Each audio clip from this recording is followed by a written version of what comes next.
سيبها على الله. اللي بيرمي حموله لربه ربه بيرعاه.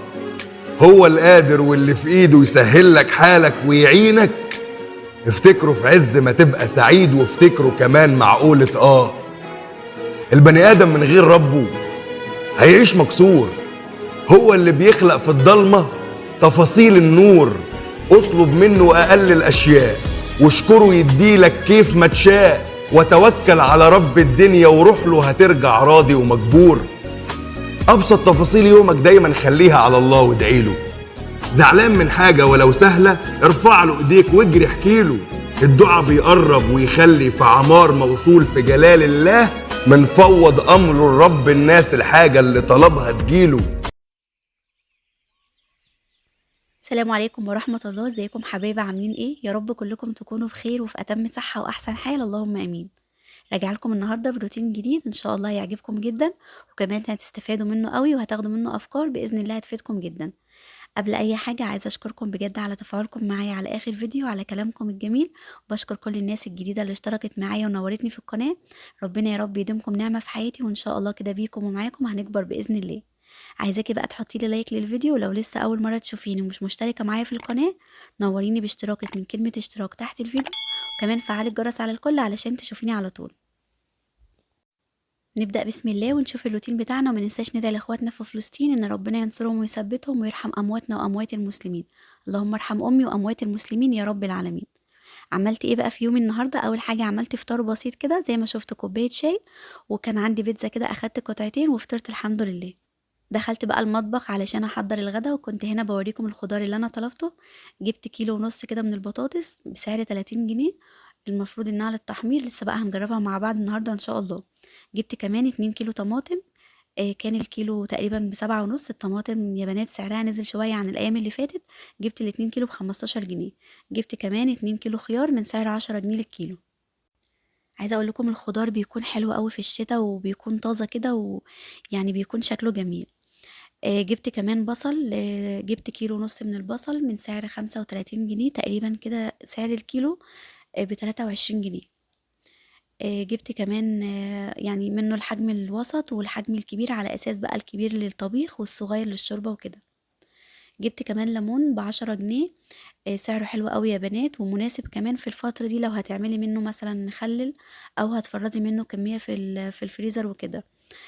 طبعا بعتذر عن صوتي، معايا بقى دور برد، انتوا عارفين بقى يعني فصل الشتاء ونزلات البرد وكده. يعني الحمد لله على كل حال، ربنا يشفيني ويشفي كل مريض يا رب العالمين. جبت كمان نص كيلو كده من الشطة الحمراء.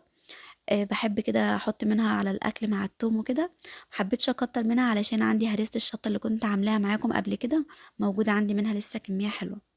جبت كمان، عايزة اقول لكم بقى، ربطة البصل الخضرا دي يا بنات ب10 جنيه، ازاي انا معرفش بصراحة. يعني الله المستعان على اسعار الخضار.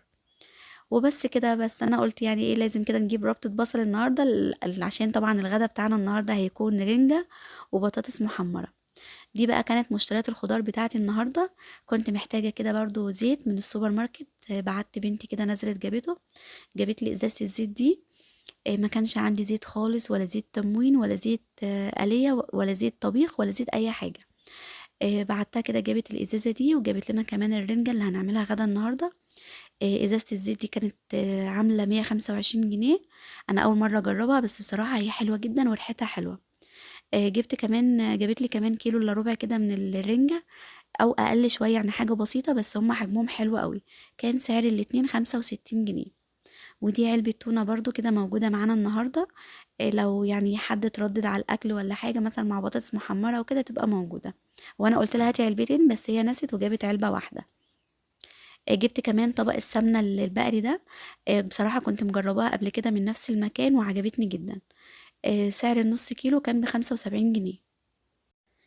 جبنا كمان نص طبق بيض. كان سعر الطبق النهاردة كان عامل 135 جنيه. البيض الأبيض ده بيكون حلو، أنا بصراحة بفضله كده عن البيض الأحمر، وبحس كده إن ما بيكونش ليه ريحة. عايزة أقول لكم يعني الطبق كامل على بعضه أو نص طبق برضو أيا كان بيكون سعره أوفر من البيضة الواحدة. انتوا عارفين طبعا إن سعر البيضة الواحدة دلوقتي بقى 5 جنيه. يعني لو جبتي طبق كامل على بعضه هتوفري تقريبا 4 بيضات، وممكن أكتر على حسب طبعا سعر البيض يعني يومها بيكون عامل قد إيه. وبس كده غسلت بقى الخضار وحطيت كل حاجة في مكانها. و... وكان عندي بقى العلبة دي كده مخصصاها للسمنة.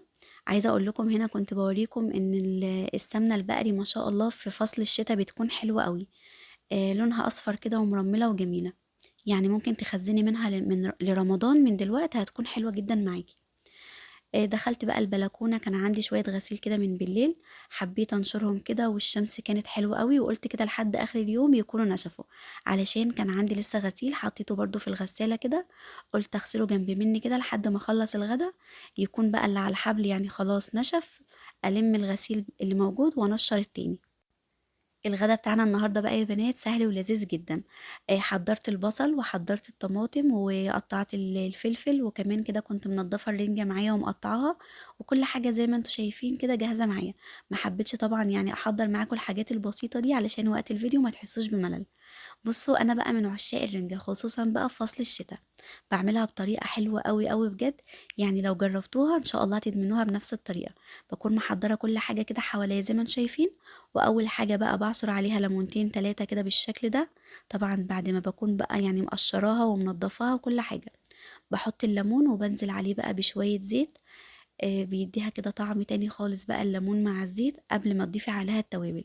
يعني ضروري ضروري كده عشان تاخدي طعم حلو قوي بجد للرنجة، وهتاكلي احلى طبق رنجة في حياتك. حطي الليمون في الاول والزيت، وافضلي بقى ايه نعميها بالشكل ده. طبعا لو بتحبيها ناعمة اكتر من كده نعمي كمان. وبس كده في الوقت ده بقى كنت محتاجة احط عليها طحينة، فكنت جايبة كده ب20 جنيه. لسه طبعا ما فضيتهاش لان كنت بعت اشتريتها من شوية. قلت بقى ايه يعني اللهم صل على سيدنا محمد، رنجة يعني طحينة ما تنفعش طبعا من غير طحينة، بتخلي طعمها يعني حاجة تانية خالص. نزلت كده بشوية حلوين حوالي كده معلقتين كبار بالشكل ده، وبرضو كده هفضل اقلبهم مع بعض لحد ما تنعم معايا كده، وطعم بقى الرنجة يشرب من طعم الليمون مع الزيت مع الطحينة. عايزة اقول لكم الطبق ده بجد هتدمنوه بنفس الطريقة. جبت بقى طبق كبير كده علشان اعرف اخلطها كويس واحط عليها الخضار واقلب بقى براحتي. حطيت بقى كل الخضار اللي انا قطعته، الطماطم بقى والفلفل. وعايزه اقول لكم بقى لو في قرن فلفل حراق بجد بيخلي طعمها حلو قوي. طبعا لو مش بتحب الحراق اكتفي بس بفلفل رومي، بس يعني ضروري الفلفل لانه بجد بيديها طعم حلو قوي. هقلب بقى كل الحاجات الجميله دي مع بعض. وطبعا البصل بقى ده اختياري، الناس بقى اللي مش بتحب البصل مفيش مشكلة تستغني عنه، كده كده طعم طبق الرنجة بيكون حلو وطعمه مميز قوي. ولكن البصل بجد بيديها طعم حلو جدا. وبس كده زودت بقى في الاخر يعني هزود شوية زيت ومعلقتين كبار من الطحينة. عايزة اقول لكم بجد الطبق ده بيغسلني كده من جوه، انا بحبه جدا. مع البطاطس بقى المحمرة والخيار والخضار بتبقى طعمها حلو جدا. وغدا كده سهل واقتصادي وفي نفس الوقت تغيير طبعا عن الأكلات اللي كل يوم بنحتار فيها وكده. زي ما انتم شايفين حطيت برضو شوية طحينة وشوية زيت، وهقلب بقى كل الحاجات الحلوة دي مع بعض كده ونبدأ بقى نقدمها. عايزة اقول لكم يا بنات اللهم بارك كمية الخضار بقى اللي انا ضفتها، البصل والطماطم والفلفل بجد عملوا يعني كمية حلوة قوي من الرنجة. زي ما انتم شايفين عملت معايا 3 اطباق دول. وبس كده حطيت بقى البطارخ بتاعتها في طبق كده لوحده مع ليمون طبعا علشان اللي عاوز يرش عليها. البطارخ بالليمون بجد بيكون طعمها حلو قوي. وكنت محمرة برضو جنب مني كده طبق بطاطس كده صغير، رشيت عليه بقى رشة فلفل اسود كده ورشة ملح. وكان اللهم بارك احلى غدا اقتصادي وسهل وفي نفس الوقت يعني فيها كده خضار ومليانة بقى عناصر غذائية كتير. قطعت برضو معاها خيار كده. و... ومش عايزين بقى ننسى طبق البصل ابو 10 جنيه، ده اهم طبعا من الرنجة النهاردة. وبس كده ده كان الغدا بتاعنا. عايزاكم بجد تجربوا الرنجة بالطريقة دي بجد هتعجبكم قوي. لو وصلتي بقى معايا لحد هنا في الفيديو صلي على النبي في الكومنتات، واكتبي لي كده بتتابعيني منين. ولو لسه طبعا مش مشتركة معايا في القناة طبعا يسعدني تكوني اختي من اخواتي وتنوريني باشتراكك.